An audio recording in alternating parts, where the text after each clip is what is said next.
Hello everyone, myself Dr. Sweta Bharti, ABM College, Golmuri department of history.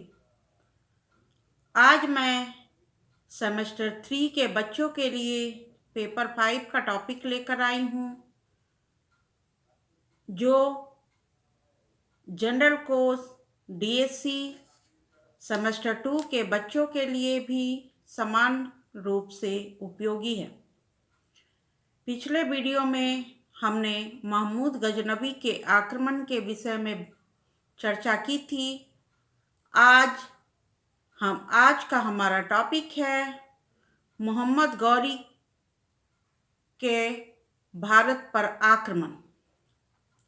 तो आज हम चर्चा करेंगे मोहम्मद गौरी के भारत आक्रमण के संदर्भ में, और यह भी चर्चा करेंगे कि इस आक्रमण के समय यहाँ की परिस्थितियाँ क्या थी और उस आक्रमण के क्या परिणाम हुए। तो आज का हमारा टॉपिक है मोहम्मद गौरी के भारत आक्रमण। महमूद गजनबी के आक्रमण के लगभग 1.5 शताब्दी बाद तुर्कों के आक्रमण का दूसरा चरण उत्तरी भारत से प्रारंभ होता है। इन आक्रमणों का नेतृत्व गौर के शासक मोहम्मद गौरी ने किया था। मोहम्मद गौरी के आक्रमण के समय भारत का मानचित्र लगभग वैसा ही था जैसा महमूद गजनबी के समय था। राजनीतिक दृष्टिकोण से भारत अनेक छोटे छोटे राज्यों में विभक्त था। उनमें सहयोग एवं एकता का अभाव था। भारत में ही सार्वभौम सत्ता का अभाव था, जिससे विदेशियों ने मुल्तान, सिंध और पंजाब में अपना राज स्थापित कर लिया था। साधारण जनता राजनीतिक परिवर्तन के प्रति उदासीन थी। भारतीय शासकों में पृथकता की भावना, विदेशी शत्रुओं की गतिविधियों के प्रति उदासीनता, सैनिक संगठन की कमी आदि दोष कुछ ऐसे तत्व थे जो विदेशी आक्रमणकारियों के लिए लाभदायक स्थिति उत्पन्न कर रहे थे। सामाजिक, आर्थिक और राजनीतिक जीवन में भी गतिरोध आ गया था। समाज में वर्ण व्यवस्था, भेदभाव, छुआछूत इत्यादि के कारण एक दूसरे के प्रति घृणा की भावना काम कर रही थी। मुसलमानों का प्रवेश भारत में हो चुका था। वे छोटी छोटी बस्तियां बनाकर भारत में निवास करने लगे थे और भारतीय राजनीति को अप्रत्यक्ष रूप से प्रभावित करने लगे थे। मोहम्मद गौरी के आक्रमण के पीछे कई कारणों का योगदान था। जब मोहम्मद गौरी गजनी पर आक्रमण कर चुका था और साम्राज्य विस्तार एवं सुरक्षा की भावना से प्रेरित होकर भारत विजय के लिए उसने योजना बनाई।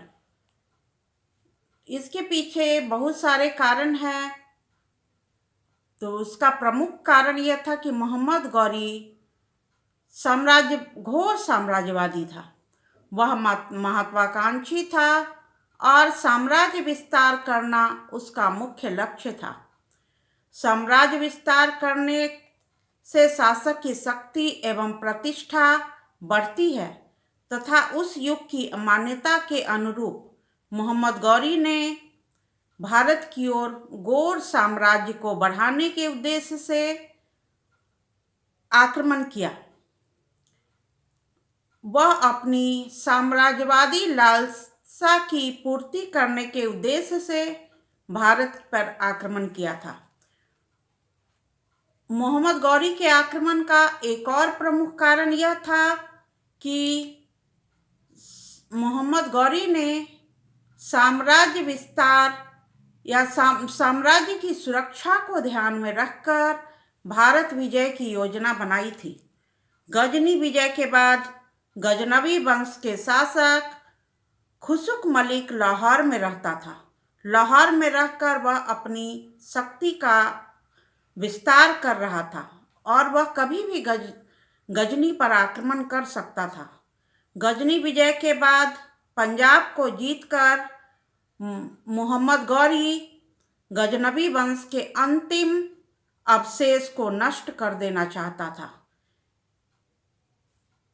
साथ ही मोहम्मद गौरी गजनी के बाद पंजाब पर विजय प्राप्त करना अपना हक समझता था, अपना न्यायोचित अधिकार समझता था।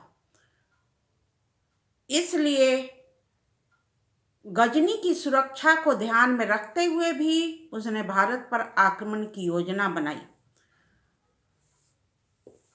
एक तीसरी बात यह थी कि मोहम्मद गौरी का भाई गयासुद्दीन पश्चिम में गौरी साम्राज्य का विस्तार करना चाहता था, किंतु वहां ख्वारिज्म वंश के शासक उनकी प्रगति का मार्ग अवरुद्ध कर रहे थे।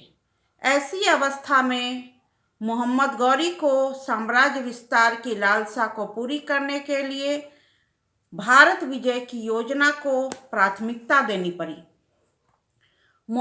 साथ ही मोहम्मद गौरी ने धन प्राप्ति की आशा में भी भारत पर आक्रमण किया था। महमूद गजनबी ने भारतीय नगरों एवं मंदिरों से अपार धन प्राप्त किया था। भारतीय शासकों के सैन्य संगठन, सैन्य व्यवस्था की दुर्बलता को महमूद गजनबी के आक्रमण से सारी दुनिया के सामने यह कमजोरी स्पष्ट हो गई थी। इसलिए मोहम्मद गौरी ने धन एवं यश प्राप्ति की लालसा से भी भारत पर आक्रमण किया। मोहम्मद गौरी एक धार्मिक मुसलमान भी था। भारत में मूर्ति पूजा की प्रथा थी और इस्लाम में मूर्ति पूजकों के देश पर आक्रमण करना उसने अपना लक्ष्य बना लिया था। वह गजनबी की तरह आक्रमण का मुख्य लक्ष्य न होकर वह धर्म प्रचार न कर वो वस्तुतः राजनीतिक दृष्टिकोण से भी भारत पर आक्रमण किया, क्योंकि वह सिर्फ लूटपाट कर वापस गजनी जाना नहीं चाहता था। वह अपने मुख्य कारण यह था कि वह अपने साम्राज्य विस्तार की लालसा को भी तुष्ट करना चाहता था। अपने साम्राज्य विस्तार की योजना को सफल बनाने के लिए मोहम्मद गौरी ने 1175 ईस्वी से 1205 ईस्वी के बीच कई बार भारत पर आक्रमण किया। उसके आक्रमण में सबसे अपना प्रथम आक्रमण उसने सिंध एवं मुल्तान पर किया। जो 1175 ईस्वी में हुआ। सिंध एवं मुल्तान भारत के उत्तर पश्चिम में मुल्तान का शासक करमार्थी के हाथों में था। मोहम्मद गौरी ने गोमल के दर्रे से आक्रमण का रास्ता अपनाया। उसने मुल्तान विजय कर एक मुसलमान सूबेदार के हाथ वह सत्ता को सौंप दिया और उच्च की ओर बढ़ा। बड़ी सरलता से 1175 ईस्वी में उसने उच्च पर भी अधिकार कर लिया और छल कपट की नीतियां अपनाकर मोहम्मद गौरी ने 1182 ईस्वी में निचले सिंध पर भी अधिकार कर लिया। उसके बाद उसका अगला पड़ाव था और उसके आक्रमण का अगला निशाना था गुजरात विजय, जो 1178 ईस्वी में हुआ। उस समय गुजरात का शासक भीम द्वितीय या मूल राज द्वितीय था। गुजरात की राजधानी अहिनवार या पाटन थी। भीम द्वितीय एक साहसी शासक था। उसने मोहम्मद गौरी के आक्रमण का सामना काफ़ी वीरता के साथ किया और मोहम्मद गौरी की सेना को पराजित कर उसकी आशाओं पर पानी फेर दिया। गुजरात में मोहम्मद गौरी को पहली बार पराजय का मुंह देखना पड़ा और शत्रु की शक्ति से वह इतना अधिक आतंकित हो गया कि अगले 20 वर्षों तक उसने गुजरात पर आक्रमण करने का साहस नहीं किया। उसके बाद उसका अगला आक्रमण हुआ पंजाब पर। अगला विजय पंजाब विजय।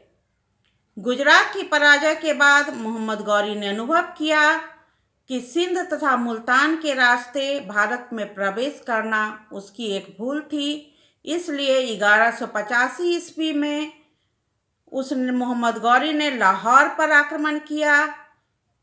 लाहौर का शासक गजनवी वंश का खुशुक मलिक था। खुशक मलिक ने बहुमूल्य उपहार और एक पुत्र को बंधक के रूप में रखकर अपनी रक्षा की। इस तरह काफ़ी सरल ढंग से मोहम्मद गौरी का पंजाब पर विजय प्राप्त हो जाता, जिससे मोहम्मद गौरी की हिम्मत और बढ़ जाती है। 1185 में उसने सियालकोट पर आक्रमण किया और सियालकोट का किला जीत लिया। सियालकोट की रक्षा का दायित्व सैनिकों के हाथ में सौंपकर वह स्वयं गजनी वापस लौट गया। खुशुक मलिक ने मोहम्मद गौरी से सियालकोट जीतने के लिए खोखरों से मित्रता की और सियालकोट पर आक्रमण कर दिया, पर मोहम्मद गौरी के सैनिकों ने खुशुक मलिक की योजना को विफल कर दिया। इस घटना के बाद 1186 ईस्वी में मोहम्मद गौरी एक बार पुनः लाहौर पर आक्रमण किया। दूसरी बार लाहौर पर 1186 ईस्वी में आक्रमण किया। उस समय कश्मीर के शासक विजय देव ने मोहम्मद गौरी को सैनिक सहायता दी, परंतु सैनिक शक्ति के बल पर लाहौर विजय असंभव देखते हुए मोहम्मद गौरी ने छल प्रपंच का सहारा लिया और खुशुक मलिक को सुरक्षा का आश्वासन देकर पुत्र सहित बंदी बनाकर उसे गजिस्तान के बाला खान नामक दुर्ग में भेज दिया, जहां धोखे से उसकी हत्या 1192 ईस्वी में कर दी गई। इस प्रकार गजनी वंश के अंतिम अवशेष को समाप्त कर मोहम्मद गौरी पंजाब विजय प्राप्त करने में सफल रहा। मुल्तान, सिंध और लाहौर की विजय के बाद भारत पर आक्रमण का रास्ता मोहम्मद गौरी के लिए साफ हो गया। अब उसका अगला उद्देश्य था हिंदुस्तान के साथ संपर्क। हिंदुस्तान के भीतरी भागों में मोहम्मद गौरी ने राज्य की सीमा दिल्ली और अजमेर के राज्य उसकी सीमा इस समय दिल्ली तथा अजमेर के राज्यों की सीमा को छूने लगी थी। उस समय दिल्ली और अजमेर का शासक पृथ्वीराज तृतीय था। वह तुर्क आक्रमणकारियों के प्रति अधिक सजग तथा सबल था। अतः राजपूत राज्यों के साथ संघर्ष करने के पहले मोहम्मद गौरी ने भटिंडा पर आक्रमण करने का निश्चय किया। 1190 ईस्वी में भटिंडा पर मोहम्मद गौरी का अधिकार हो गया। इस विजय से उत्साहित होकर उसने राजपूत शासकों के साथ लड़ाई करने की योजना बनाई और उस समय पृथ्वीराज तृतीय तुर्कों की आक्रामक नीति के प्रति सावधान था और भटिंडा में मोहम्मद गौरी ने मलिक जियाउद्दीन तुर्की को अधिकारी नियुक्त कर दिया था। भटिंडा पर अधिकार प्राप्त करने के बाद मोहम्मद गौरी ने पृथ्वीराज तृतीय के साथ युद्ध करने का निर्णय लिया और तराइन का प्रथम युद्ध 1191 ईस्वी में हुआ, जो मोहम्मद गौरी और पृथ्वीराज के साथ हुआ। भटिंडा के पास तराइन के मैदान में दोनों पक्षों के बीच इतिहास प्रसिद्ध तराइन का प्रथम युद्ध हुआ। दोनों पक्षों के बीच जमकर लड़ाई हुई। मोहम्मद गौरी ने पृथ्वीराज के भाई गोविंद राय के 2 दांत उखाड़ दिए और गोविंद राय ने भी मोहम्मद गौरी को भाले से घायल कर दिया। सौभाग्य से अपने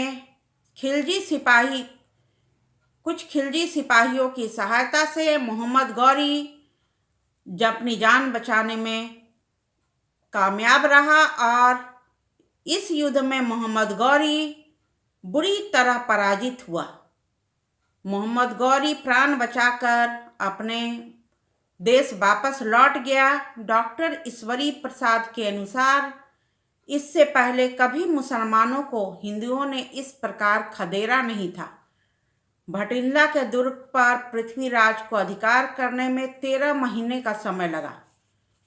अपनी इस आक्रमण से बौखलाकर अपने अपमान का बदला लेने के लिए मोहम्मद गौरी ने तराइन का दूसरा युद्ध, जो 1192 ईस्वी में हुआ, अपनी काफी सैन्य तैयारी की। युद्ध क्षेत्र से लौटे हुए सैनिकों एवं अधिकारियों को दंडित किया।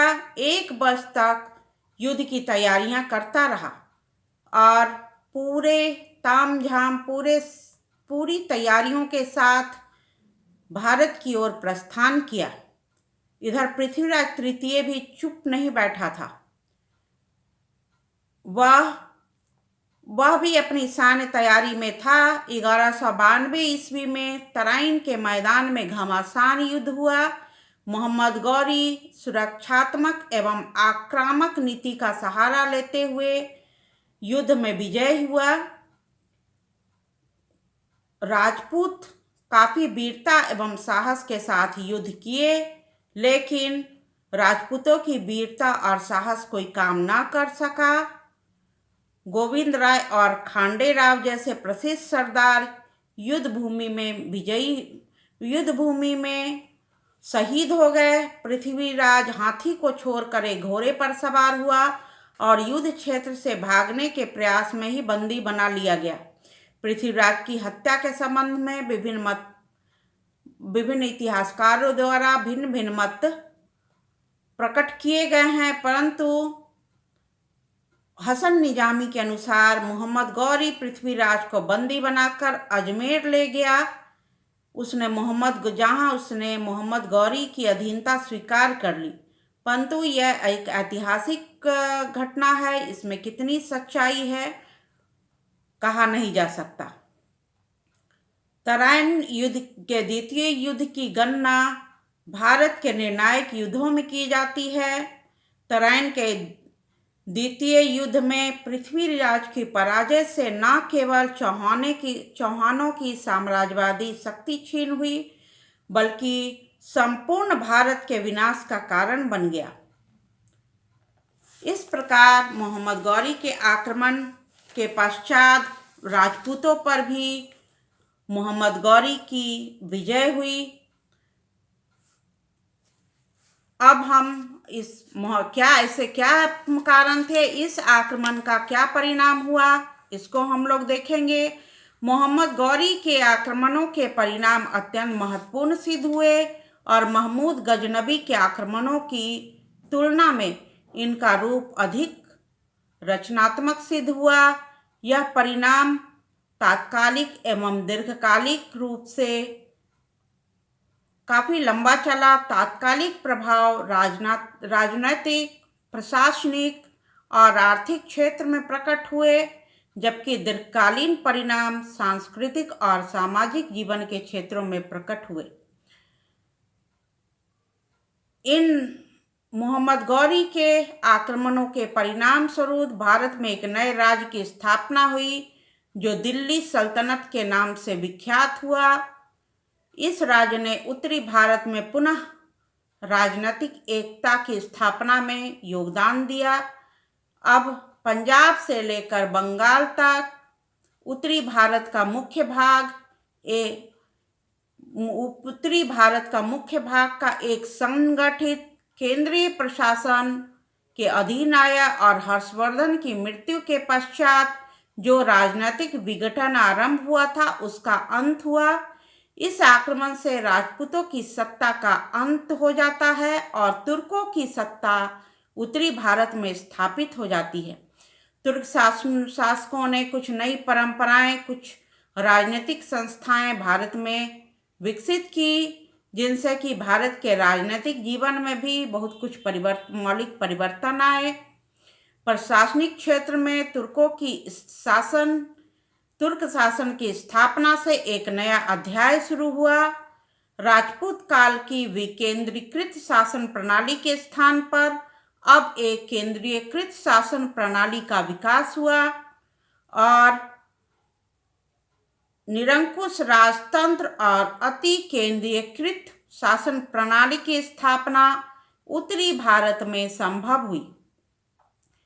कर वसूली प्रथा में भी केंद्रीयकरण का प्रभाव पड़ा और भू राजस्व से प्राप्त आर्थिक संसाधन अप्रत्यक्ष रूप से शासक के हाथों में केंद्रित हो गया। आर्थिक क्षेत्र में भी कुछ प्रभाव पड़े, विशेषकर व्यापार के विकास और नगरों के पुनः उद्धार के रूप में। इसके पूर्व राजपूत शासनकाल में सामंती प्रथा के कारण व्यापार एवं वाणिज्य की स्थिति पतनशील थी और इसी कारण नगरीय जीवन की अवस्था संतोषजनक नहीं थी। परंतु तुर्कों द्वारा उत्तरी भारत में नगरों के पुनः उत्थान, व्यापार की प्रगति, हस्तशिल्प उत्पादन के विकास और नई मुद्रा प्रणाली के प्रचलन से उत्तर भारत के आर्थिक जीवन को एक नया रूप प्राप्त हुआ। नगरों के पुनः उद्धार के कारण मोहम्मद हबीब ने तुर्कों के आक्रमण को उत्तरी भारत में एक नगरीय क्रांति का नाम दिया। सामाजिक एवं सांस्कृतिक जीवन में भी तुर्क आक्रमण के परिणाम तात्कालिक रूप से प्रस्तुत नहीं हुए, बल्कि उसका प्रभाव धीरे धीरे प्राप्त हुआ। सर्वप्रथम भारत में तुर्क शासन की स्थापना से इस्लाम का विस्तार एक बड़े क्षेत्र में हुआ। धार्मिक विश्वास और सामाजिक संगठन के क्षेत्र में इस्लाम और हिंदू धर्म में अनेक अंतर थे। हिंदू धर्म में जहाँ जाति प्रथा के कारण समाज में निम्न वर्गों की स्थिति दयनीय थी, वहीं इस्लाम में इनकी स्थिति इतनी असंतोषजनक भी नहीं थी। अतः हिंदू समाज की निम्न जातियों से इस्लाम में धर्म परिवर्तन होने लगे। दूसरी ओर हिंदू समाज में भी सुधार के प्रयास भक्ति आंदोलन के रूप में प्रकट हुए। इनके अतिरिक्त सूफियों के विचारों का भी प्रभाव भक्त संतों पर और भक्ति के सिद्धांतों का प्रभाव सूफी संतों पर पड़ा। तुर्क शासकों के द्वारा भारत की क्षेत्रीय भाषाओं के विकास में भी योगदान दिया गया। इनके अतिरिक्त भारत में एक नई स्थापत्य शैली का विकास भी हुआ, जिसे इंडो इस्लामिक शैली कहा जा सकता है। तुर्क आक्रमणों के फलस्वरूप उत्तरी भारत में नई प्रौद्योगिकी के विकास की ओर अपना ध्यान आकृष्ट किया। निष्कर्ष कृषि, हस्तशिल्प उत्पादन, सैनिक सामग्री के उत्पादन और कागज के उत्पादन जैसे क्षेत्रों में तुर्कों ने उत्पादन के नए साधन विकसित किए। व्यापार वाणिज्य में भी उल्लेखनीय प्रगति संभव हुई।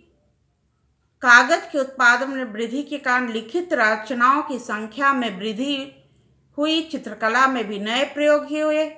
हस्तकला, स्थापत्य कला में भी नए प्रयोग होने लगे। निष्कर्ष के रूप में हम कह सकते हैं कि तुर्क सत्ता की स्थापना से, जो कि मोहम्मद गौरी के आक्रमणों का परिणाम थी, उत्तरी भारत की परिस्थितियों में बहुत कुछ परिवर्तन आया। जीवन की विचारधारा में परिवर्तन आया और यह परिणाम रचनात्मक और लाभदायक तो सिद्ध हुआ। कुछ बुरे प्रभाव भी पड़े, परंतु बहुत कुछ रचनात्मक और लाभदायक भी कहा जा सकता है। उत्तरी भारत के इतिहास में एक नए युग का आरंभ हुआ और भारत में मुस्लिम सत्ता की स्थापना हुई। धन्यवाद।